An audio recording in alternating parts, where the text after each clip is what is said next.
The 2019 repatriation of North Korean defectors back to the DPRK, returning individuals to North Korea, has been the subject of numerous recent controversies. Learn more about the issues surrounding the repatriation of North Korean defectors today.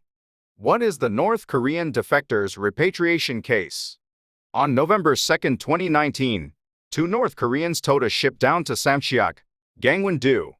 It turned out that they had killed 16 people, including the captain of the ship, from North Korea and came down to defect, refers to when a former enemy leaves a rebellious mind and obeys. The government determined there was no sincerity in their intentions and forcibly repatriated them after taking into account the reasons behind and details surrounding their defection. The defectors were ultimately deported to North Korea via Panmunjom, where they were later executed for their crimes. As the new government begins a reinvestigation of the case, the situation is once again in a new light 3 years later. Agree, repatriation to North Korea was justified. The parties that argued for just repatriation are the government, the Ministry of Unification, and the Democratic Party of Korea, which was the ruling party at the time in 2019.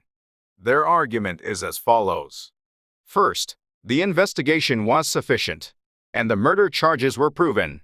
Second, according to Article 9 of the North Korean Defectors Protection and Settlement Support Act, the defected North Korean sailors committing murder cannot be considered subjects of protection. Third, the defectors came to South Korea to avoid punishment after committing a heinous crime and not to live in South Korea, so the purpose of defection is unclear. Fourth, in 1985, there was an incident where 2 Chinese naval officers came to Korea after a maritime revolt and killed 6 people, and the government had a record of sending them back.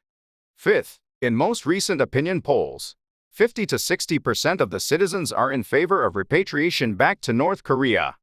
Opposition: repatriation to North Korea shouldn't have been done. The current administration, the People Power Party, which was in opposition at the time, lawyers, constitutional and international law experts, and human rights advocacy organizations were among those who opposed repatriating the North Koreans. Their arguments are as follows. First, there was insufficient research. They claim that the problem is that the government at the time only received the confession of the defectors and sent them back to North Korea without investigation, prosecution, or trial.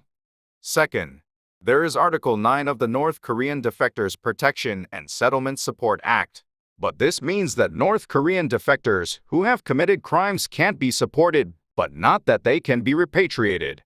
Third, North Korea is also part of the Republic of Korea according to the Constitution, so North Korean defectors who can be regarded as South Korean citizens must also be legally protected by hiring a lawyer. Fourth, repatriation to North Korea violates the Universal Declaration of Human Rights Articles 9. No one shall be subjected to arbitrary arrest, detention, or exile. And 15. No one shall be arbitrarily deprived of his nationality nor denied the right to change his nationality. So it is a violation of international law. Fifth, even if the purpose of defection was unclear, the defectors' intention to defect was clear.